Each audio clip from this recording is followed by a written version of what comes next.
I was 24 when I bought my first house. A small but cozy two-bedroom place with peeling paint, a stubborn front gate, and a yard that desperately needed mowing. To anyone else, it probably just looked like an average starter home. But to me, it was the culmination of nearly a decade of grinding. Since I was 16, I'd been supporting myself. 2 jobs through high school, odd hours, skipped parties, skipped vacations. My friends were posting photos from summer trips while I was working night shifts at the gas station, stocking shelves until 3 a.m. I never asked my parents for a cent. Not for rent, not for college, not for gas money. In fact, they rarely offered, and I stopped expecting it. I figured if I wanted a future, I'd have to build it myself.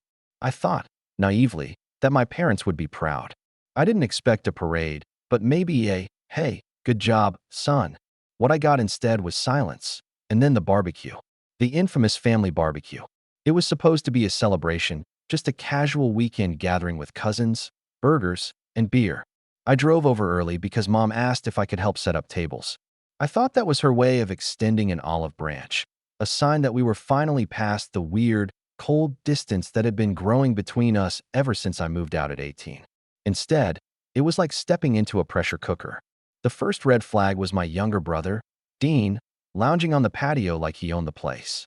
He's 22, still living at home, no job, no plans, and for reasons I will never understand, my parents treat him like he's made of glass. He barely glanced at me when I walked in, just smirked and went back to scrolling his phone. I shrugged it off and started hauling chairs into the yard. Half an hour later, everyone arrived, and the whole family was milling around with drinks in hand when Mom suddenly clapped for attention. "Everyone," she said, with this weird little smile, "Cody's here. And apparently he thinks he's better than the rest of us because he bought a house." I swear the world tilted a little. The cousins laughed, but it was that awkward laugh people do when they're not sure if it's a joke. I stood there holding a tray of plates, heat crawling up the back of my neck. Thanks," I said, trying to keep it light. Dad wasn't joking, though. He took a swig of beer and said, loud enough for the whole yard to hear, "Must be nice to play landlord while your brother can't even get ahead. Some of us actually care about family." That one stung. I wasn't even sure what he meant. I'd never once said no when they asked for small favors. Last month, I even lent Dean my car for a week when his broke down. I tried to keep it together. I sat down with a paper plate of food, hoping the moment would pass, but Mom wasn't done. She started telling everyone how unfair it was that I had a house while Dean was struggling to find his footing.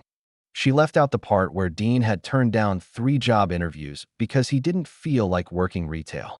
Then, right as everyone was about to dig in, she turned to me, pointed across the table, and said, "You stole your brother's future." It was like getting slapped in front of the whole family. I put my fork down, my appetite gone. "Excuse me?" I asked. She crossed her arms, looking like she'd just delivered some kind of final verdict. "You bought that house before Dean had a chance. Now the market's impossible, and you locked him out. How's he supposed to start a life when you took the opportunity first?" I honestly thought I misheard her. The house I bought was a foreclosure I'd been saving for since I was 17. It had nothing to do with Dean, but no one said a word. Not Dad, not my cousins, not even my aunt who usually loves drama. Everyone just stared at me like they were waiting to see what I'd do. I left early. I didn't slam doors, didn't yell. I just stood up, thanked them for dinner, and drove home with my chest tight and my jaw aching from clenching it. That night, I sat in my empty living room. No furniture yet, just boxes and a folding chair, and I couldn't shake the humiliation. I replayed Mom's words over and over. Stole his future. Like buying something with my own money was theft. Like I owed Dean something. For the first time, I felt angry. Not just at them, but at myself, for always trying to be the good son. For thinking that if I just worked hard enough, they'd respect me. Then came the kicker. A week later, I heard a knock at my door. It was a process server. I laughed at first because I thought it was a mistake, until I saw the envelope. My parents were suing me. The claim? Intentional interference with Dean's economic prospects. I had to read it 3 times before it sank in. They were literally blaming me, in court, for buying a house before Dean could. And that's when something in me shifted. The anger turned into something sharper, colder. This wasn't just a family argument anymore. This was war. The lawsuit hit me harder than I expected, not just because it was absurd, but because it was a line I never thought my own parents would cross. I had always known they favored Dean, but I had convinced myself it was just a little brother thing. The kid gloves treatment, the extra dessert slices at dinner, the new sneakers when mine had to last an extra year. I thought once we were all adults, we'd finally be on equal footing. But that envelope was proof that we weren't even in the same arena. The next day, I drove to my parents' house. Not because I wanted to yell, I just needed answers. Mom opened the door like nothing had happened. "Oh, good. You're here," she said, stepping aside as though we were meeting for coffee. I held up the envelope. "You sued me." She didn't even flinch. "You forced our hand, Cody. You left us no choice." No choice. I could feel my voice rising, so I forced it down. "Mom, this is insane. You're trying to take me to court because I bought a house with my own money." Dad walked in from the kitchen, wiping his hands on a towel like he'd been waiting for this moment. "You knew your brother was planning to move out," he said. "You scooped up a house before he could, knowing it would crush him." I blinked. What house was Dean going to buy? He doesn't even have a job. "Not yet," Dad said, like that solved anything. "But we were going to help him with a down payment. You ruined that plan by buying in the same neighborhood." I stared at them, speechless. "So, let me get this straight. You were going to buy Dean a house, but now you can't because you think there aren't enough houses to go around." Mom crossed her arms. "It's about fairness, Cody. You don't need a house yet. You could have waited. You should have waited. But you just had to rub it in our faces." That one made me laugh. "Rub it in your faces?" "Mom, I didn't even tell you until after the closing. I thought maybe you'd be proud of me." She gave me this pitying look, the kind you give a child who just doesn't understand. "We would be proud if you thought about someone other than yourself for once." Something in me cracked at that moment. I realized nothing I said was going to matter. They had already decided I was the villain of this story. I left before I said something I couldn't take back. But walking away didn't make it better. Over the next few weeks, it felt like my entire family turned into a PR machine for Dean. My aunt called to say I should do the right thing and sign over the house to my brother, since he needed it more.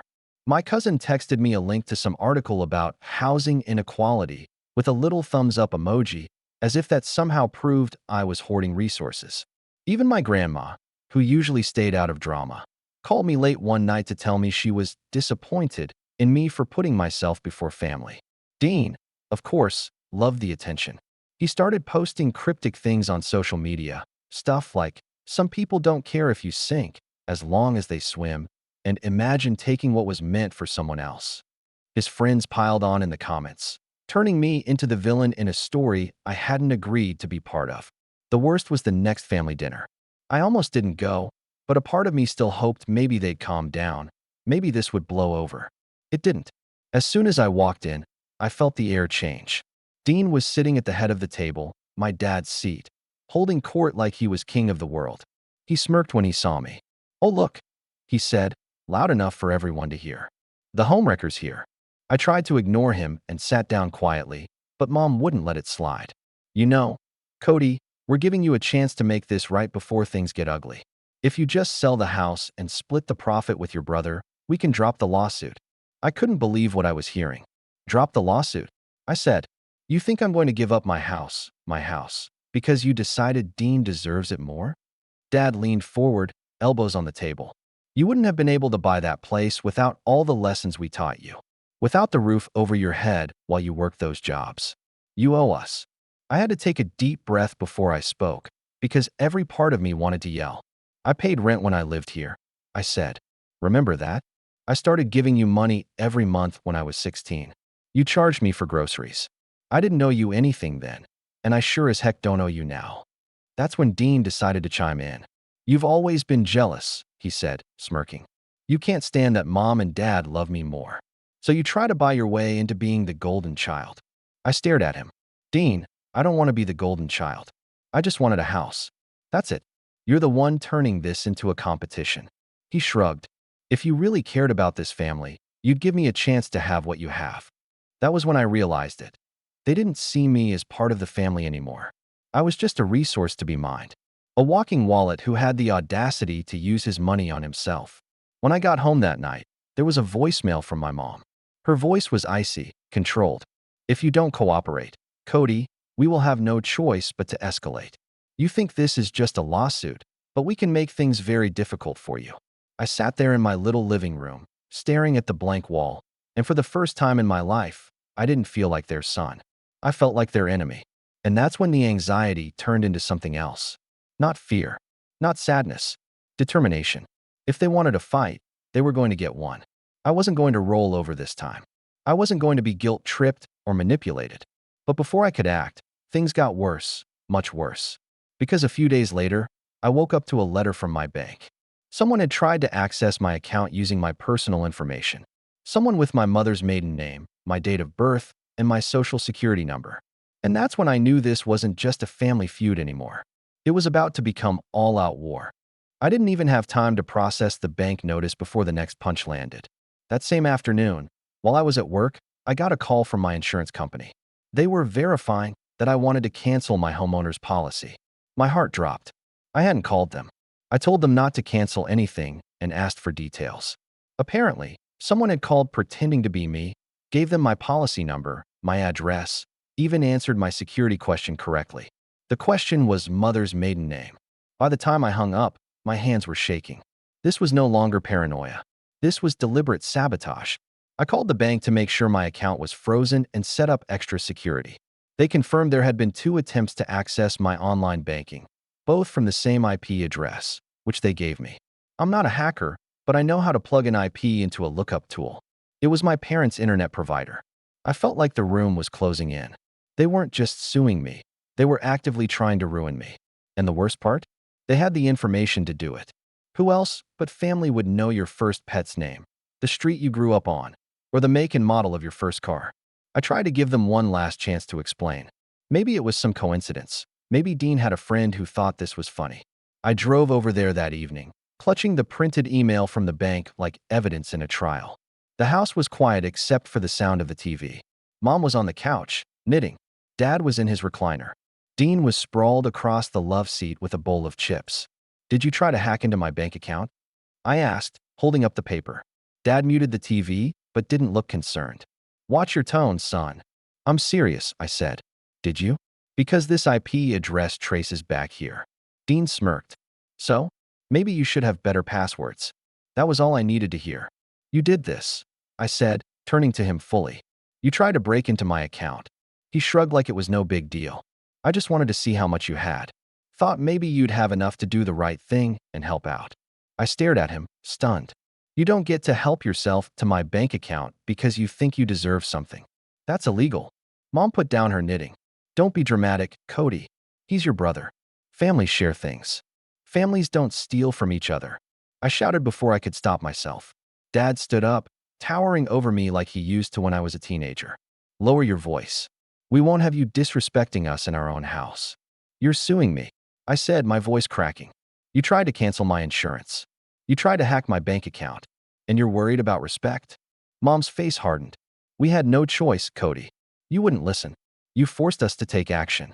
That was the moment something inside me snapped. I realized there was no line they wouldn't cross. If they were willing to break the law, ruin my credit, maybe even get me foreclosed on just to teach me a lesson, then I couldn't keep playing nice. I left without another word, but the next week proved they weren't finished. I started getting weird calls from utilities, asking if I really wanted my water and power shut off. Someone had put in cancellation requests for every service tied to my house. The gas company even sent someone out to confirm the disconnection. I stopped them just in time. It was exhausting. Every day was a new fire to put out, literally. At one point, someone reported a gas leak at my address and the fire department showed up, pounding on my door at 3 a.m. I stood there half asleep while my neighbors watched from their porches, whispering. I finally installed cameras around the property, and that's when I got my proof. One night, the motion alert pinged my phone, and I opened the feed to see Dean, hoodie pulled up, walking right up to my porch.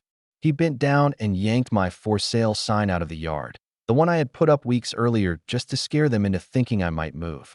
He didn't notice the camera until after he flipped it the middle finger and walked off. The next morning, I printed the footage and took it straight to the police. I didn't want to escalate, but this was too far. They filed a report and told me to consider a restraining order.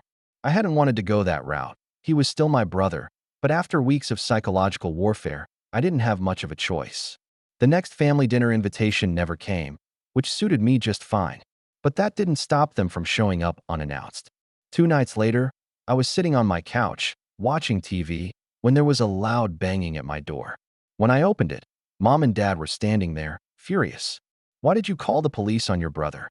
Mom demanded before I could even say hello. "Because he trespassed on my property," I said, keeping my voice calm. Dad's face turned red. "You're trying to destroy this family. You're dragging us through the mud." "You did that yourselves," I said, my hands trembling but steadying on the doorknob. "You sued me. You hacked me. You tried to shut off my water. I'm done being the bad guy just because you say so." Mom's voice went cold. "If you go through with that restraining order, Cody, you won't have a family left." I stared at her for a long moment, then said the quiet part out loud. "I don't think I do anymore." I shut the door before they could respond, my heart pounding in my chest. It wasn't just a metaphorical statement. In that moment, I realized I'd crossed a line too. I was done trying to win their approval. Done playing the role of the responsible son who keeps the peace. But even with all that, the worst betrayal was still coming. And when it landed, it would change everything. Because a week later, I got a letter from my employer's HR department saying they had received an anonymous complaint about me, claiming I was committing fraud, embezzling money, and unfit to represent the company. And I didn't even need to guess who had sent it. When I read that HR letter, my stomach dropped so hard it felt like the floor gave way under me. Fraud? Embezzlement? I sat there staring at the words as if reading them enough times would somehow make them mean something else. I had worked at that company for 3 years. I was the guy who stayed late to finish projects, covered for people when they called in sick, never complained about overtime. And now, thanks to an anonymous complaint, they were investigating me like I was some kind of criminal. The next day, I had to sit through a humiliating meeting with HR and my manager, going over every transaction I'd signed off on in the last 12 months. My hands were clammy, my throat dry, even though I knew I had done nothing wrong. It didn't matter. The stain of suspicion was there now. They put me on administrative leave pending investigation, which was just corporate speak for "we don't trust you until we're sure." I drove home numb, the whole world buzzing in my ears. Losing my job would mean losing my income, which meant my house would be on the line. And deep down, I knew that was exactly what my parents wanted, to break me down until I had no choice but to come crawling back, willing to do whatever they said just to survive. The next few weeks were a blur. Every day felt like walking through wet cement. Heavy, slow, exhausting. I spent hours gathering documents for HR, bank statements, pay stubs, anything to prove my innocence. At the same time, I was still dealing with the lawsuit. The court date was looming, and my attorney, the cheapest I could find, warned me it was going to get ugly. The stress started to show. I stopped sleeping more than a few hours a night, waking up at 3 a.m. with my mind racing. My appetite disappeared. My friends noticed I was pulling away, but I didn't know how to explain it without sounding like a crazy person. "My family is suing me and trying to ruin my life" isn't exactly casual conversation. And then came the final blow. The mortgage company called. Because of the lawsuit and the HR investigation, my credit score had dropped enough that they were reviewing my loan. They weren't calling it foreclosure yet, but I could hear the warning in their tone. If anything else went wrong, I could lose the house I'd spent nearly a decade working toward. That night, I sat in the middle of my empty living room floor. Still no furniture, just boxes I hadn't unpacked because I didn't know if I'd even get to keep this place. And for the first time in years, I felt completely defeated. I thought about all the nights I'd worked back-to-back shifts, coming home too tired to do anything but collapse on my mattress. I thought about the vacations I skipped, the things I sold just to make rent, the way I'd clawed my way up from nothing. And now it all felt like it could vanish because my family had decided I stole something I had earned. I don't know how long I sat there, just staring at the wall, listening to the hum of the refrigerator. Long enough for the anger to drain out of me, replaced by something quieter, heavier. Not despair exactly, more like resolve. Because here's the thing, I've been here before. Not this exact situation, but this feeling, the bottom of the barrel, the point where you either break or you build something new. I remembered being 16, sitting in my room with a backpack full of clothes, knowing my parents weren't going to help me and I had to figure it out alone. I remembered that feeling, and I remembered that I had survived. So that night, I made a decision. I wasn't going to beg. I wasn't going to sell my house or give Dean a dime. And I wasn't going to let them break me, even if I had to crawl through every single obstacle they threw in my way. The first thing I did was hire a better lawyer. I sold my old car to pay the retainer and picked up a cheap used one just to get to work. My new attorney actually listened, went through the case with me, and started building a strategy instead of just telling me to settle. Then I got serious about my security. I froze my credit, changed every password, put two-factor authentication on everything from my bank to my Netflix account. I installed a better camera system around the house, one with cloud storage so nothing could mysteriously disappear if someone tampered with it. I also started documenting everything, every call, every letter, every weird attempt to mess with my life. I bought a binder and filled it with notes, screenshots, copies of police reports. I even logged the times Dean or my parents drove past my house, just in case. At work, I stayed polite and professional during the investigation, but inside, I was fuming. I started digging quietly, asking HR questions about the complaint, looking for any clue that might prove where it came from. They couldn't give me much, but they did slip up once and mention the caller had mentioned my family feud. That was all the confirmation I needed. The hardest part was staying quiet. Every bone in my body wanted to go online and blast the truth, post the security footage, tell everyone what my family was really like. But I didn't. Not yet. I kept my head down, kept building my case, waiting. Because I knew something they didn't. That as much as they had tried to push me into a corner, they had left a trail. And eventually, I was going to use that trail to bury them. But before I could do that, I had to survive the worst blow of all. The court date was coming up, and I knew my parents weren't going to play fair. And sure enough, a week before the hearing, I got a package in the mail. Inside was a stack of printed screenshots, texts I had sent Dean years ago, completely out of context, carefully edited to make me look like I was threatening him. And right there, on top of the stack, was a handwritten note in my mother's neat script. This is what happens when you turn your back on your family. When I held that note in my hands, something shifted. It wasn't fear this time, it was clarity. I finally understood exactly who I was dealing with. My parents weren't just angry or disappointed or even petty. They were willing to burn everything down. Me, my job, my reputation, just to prove that they still controlled the narrative.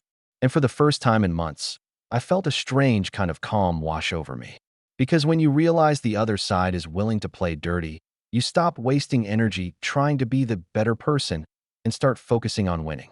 The next morning, I called my lawyer and handed over the package.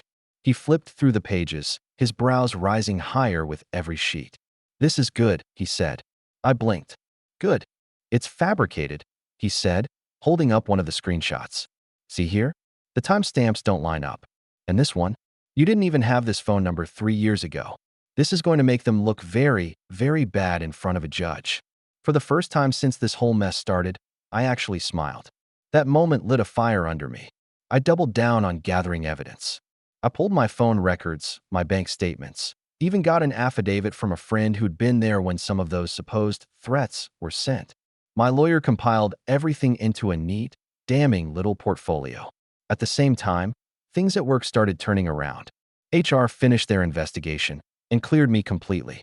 In fact, they found the anonymous complaint so baseless and malicious that they flagged it as harassment and passed the information to legal. My manager called me personally to tell me I could come back. Walking back into that office after weeks of leave was surreal. People had clearly heard about the drama. I caught more than one coworker sneaking glances, but I held my head high. My manager actually offered me a new project, something bigger than anything I'd worked on before. "You've been through a lot," she said.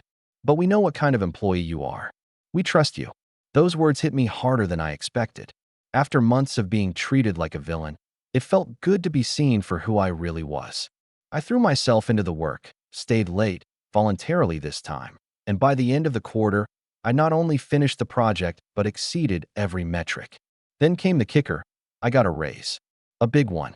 It wasn't just about the money, though I won't lie, that part felt amazing. It was about taking back control of my life. For months, I had been reacting to everything my parents threw at me. Now, finally, I was building something again. I also started making changes at home. I unpacked the boxes that had been sitting in the living room for months, finally putting pictures on the walls. I mowed the yard, fixed the broken gate, even planted a little vegetable garden in the back. My house stopped feeling like a target and started feeling like what it was supposed to be, mine. Socially, I started letting people back in. I had dinner with friends, invited a few over for a small housewarming. It felt good to laugh again without checking my phone every 5 minutes, waiting for the next disaster to drop. But just because I was healing didn't mean I'd forgotten. In fact, I was planning. Quietly, carefully, patiently. I started digging into public records, property deeds, tax filings, even court documents. And that's when I found something interesting. My parents weren't as financially stable as they pretended to be. They had taken out a second mortgage on their house 2 years ago, and judging by the liens attached, they were behind on payments. Suddenly, their obsession with my house made a lot more sense. They weren't just angry that I had succeeded, they were desperate. I didn't rush to act on this information. Instead, I tucked it away, adding it to the binder with the rest of my evidence. If they wanted to paint me as the villain, fine. I'd play the part, but on my own terms. A week before the court date, my lawyer scheduled a deposition with them. I sat quietly as he questioned them, calm and professional, while Mom tried to maintain her righteous fury. But the cracks were showing. Every time they brought up Dean's future, my lawyer calmly pointed out that Dean had no job, no savings, and no concrete plan to purchase a house, and that my purchase had no bearing on his ability to buy one later. Then he pulled out the forged screenshots. "Can you confirm these are authentic?" he asked. Mom hesitated just a fraction of a second too long. "Yes," she said finally. "Interesting," my lawyer said, flipping to the next page. "Because our expert analysis shows these were created on a phone that belongs to your younger son, Dean. Would you like to revise your answer?" I'll never forget the look on her face. For once, she didn't have a snappy reply. After the deposition, my lawyer turned to me with a grin. "They're going to regret ever filing this lawsuit." I could feel it too, the shift in power. For the first time in this entire ordeal, I wasn't the one on the defensive. And as the court date crept closer, I felt something else rising in me. Not just confidence, but something sharper. They had humiliated me, sabotaged me, tried to destroy my career. They had crossed every line imaginable and then acted shocked when I fought back. I wasn't just going to win this case. I was going to make sure they thought twice before ever coming after me again. And the perfect opportunity to do it was about to present itself. In the very same courtroom where they thought they'd see me broken. By the time the court date was set, I was no longer just defending myself. I was preparing an offensive strike.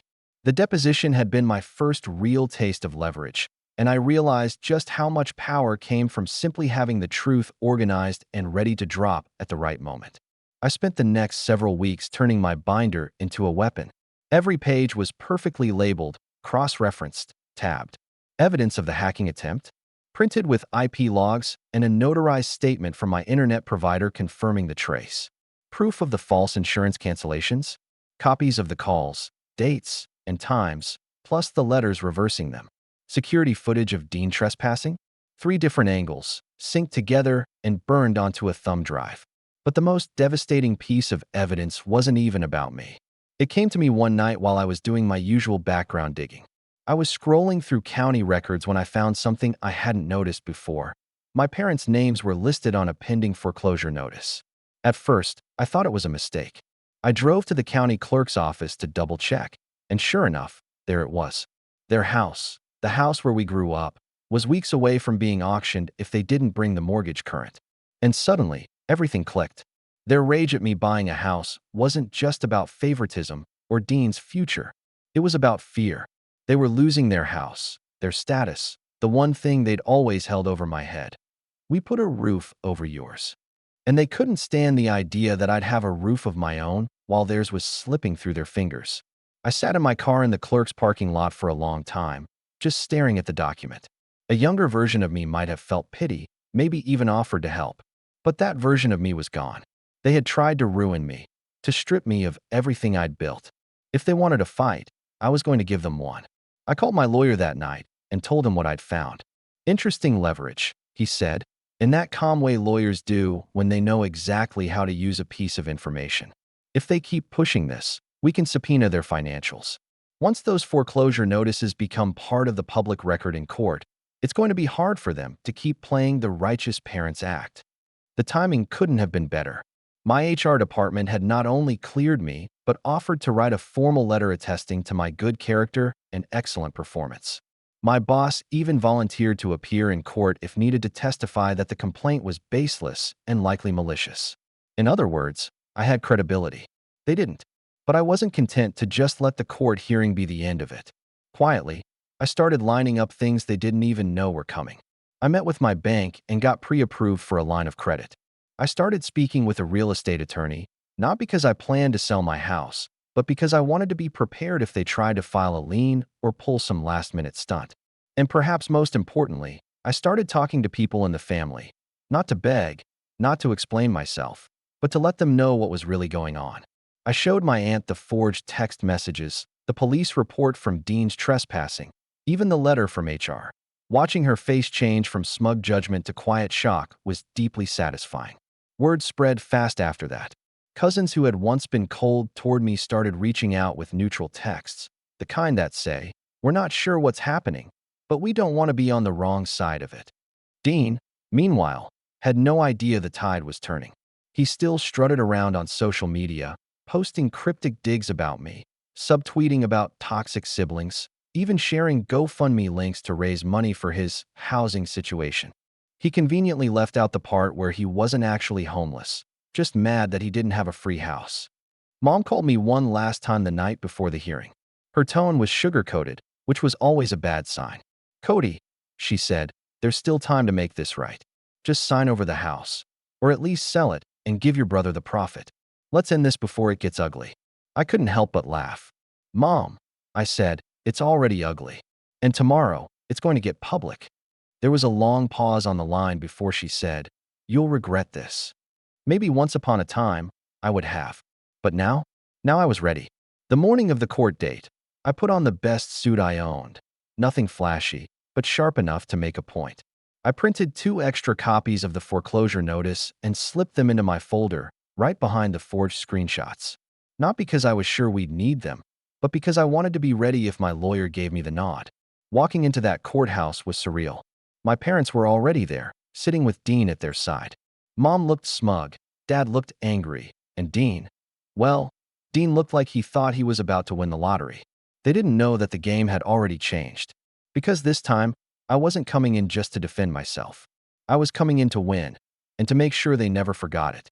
And the judge hadn't even called the case, yet when the first cracks started to appear, my lawyer quietly handed their attorney a copy of the forensic analysis on the fake texts, along with a list of potential counterclaims we were prepared to file, including harassment, attempted fraud, and defamation. Their attorney's face went pale. For the first time in months, I felt like I was finally holding the cards. And the best part? I still had one more ace up my sleeve, the financial information that could blow their entire image apart in front of the whole family. I didn't plan to use it unless I had to. But if they pushed me, I was more than ready.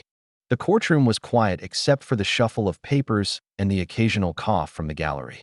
I sat straight-backed, my folder neatly in front of me, and for the first time since this entire nightmare started, I wasn't fighting nausea. I wasn't shaking. I wasn't second-guessing myself. The judge called our case, and we all rose. My parents and Dean moved to the plaintiff's table, and I took my place at the defense table beside my lawyer. Mom shot me a look that was meant to be intimidating. That same look she used to give me as a kid when I tracked mud into the kitchen, but this time it bounced right off me. Their attorney started with a speech that sounded rehearsed, about familial obligations and unfair economic sabotage. He tried to frame me as the selfish older brother who had deliberately purchased a property that prevented his younger sibling from establishing financial independence. The judge's eyebrows shot up at that. "Counselor," she said slowly, "you're telling me this is a case about buying a house first?" Their attorney stammered something about intent and equitable relief. I could see the frustration already setting in. The judge didn't look impressed. Then it was our turn. My lawyer stood, calm and methodical, and began dismantling their argument piece by piece. He presented my bank records showing years of savings, pay stubs from my 2 jobs during high school, documentation proving I paid rent to my parents while living at home. "This purchase," my lawyer said, gesturing to the closing documents, "was the result of nearly a decade of hard work. There is no evidence that my client interfered with the plaintiff's ability to buy a home. In fact, the plaintiff does not currently have employment, pre-approval, or savings that would allow him to make such a purchase. This lawsuit is not only baseless, it is malicious. Then came the good part, the exhibits we'd been saving. First, the security footage. Dean's face turned bright red as the video played, showing him trespassing on my property and yanking out my sign before flipping off the camera. The courtroom was silent except for a quiet gasp from somewhere in the back, probably my aunt. Then came the forged screenshots. My lawyer handed them to the judge, along with the forensic analysis. As you can see, Your Honor, these messages were fabricated in an attempt to paint my client as hostile and threatening. They were created on the plaintiff's personal device. The judge's expression hardened. "Plaintiff," she said, turning to Dean, "is this true?" Dean stammered something about jokes and memes, but the damage was done. The judge ordered the documents entered into the record as evidence of bad faith. And then, just when I thought we might be done, my lawyer slid one final document across the table. "Your Honor," he said, "we would also like to submit into evidence these public records, which show the plaintiffs are currently in default on their own mortgage and facing foreclosure proceedings. This is relevant as it establishes motive for their attempt to seize my client's property." It was like dropping a bomb in the room. Mom's face drained of color. Dad sat back in his chair, jaw clenched. Dean looked confused, like he hadn't even known. The judge leafed through the papers, then looked up at their attorney. "Counselor, is this accurate?" Their attorney hesitated before nodding. "Yes, Your Honor." The judge exhaled sharply and set the papers down. "In light of this new information, I am dismissing this case with prejudice." That meant they couldn't refile. I should have felt relief, and I did, but mostly what I felt was control returning to me, inch by inch. But I wasn't done yet. Because as we walked out of the courtroom, my lawyer reminded them, in front of everyone, that we were considering filing counterclaims for harassment, attempted fraud, and defamation. "My client has been put through significant financial and emotional stress as a result of your actions," he said smoothly. "We will be seeking damages." Mom's mouth opened like she was going to argue, but Dad put a hand on her arm, his face dark. I didn't say a word until we were outside. That's when I finally turned to them. "You wanted to take everything from me," I said quietly. "You wanted me broken. Instead, you lost, and everyone saw it. Next time you think about coming after me, remember how this ended." And then I walked away, leaving them standing on the courthouse steps. I got into my car and sat there for a minute, just breathing. For months, I'd felt like I was drowning. Now, for the first time, I felt like I had my head above water again. But I wasn't finished, because if they thought the courtroom was the end of my revenge, they were about to learn otherwise. I went home and called my lawyer back. "Let's move forward with the counterclaim," I said. He smiled through the phone. "I was hoping you'd say that." What came next would not just clear my name. It would make sure my parents and Dean paid for every sleepless night, every sabotaged bill, every lie they'd spread about me. And it would be public. Filing the counterclaim felt like crossing a finish line I'd been running toward for months. This time, I wasn't reacting, I was in control. My lawyer filed claims for harassment, defamation, and attempted fraud, backed by every piece of evidence we had meticulously collected. The forged screenshots, the IP logs, the security footage, even the letters from my job confirming the false complaint had put me on unpaid leave. The response from my parents came a week later, and it was almost laughable. Suddenly, they were singing a different tune. The same people who had stormed into court demanding my house were now sending carefully worded letters asking to resolve this amicably and keep the matter within the family.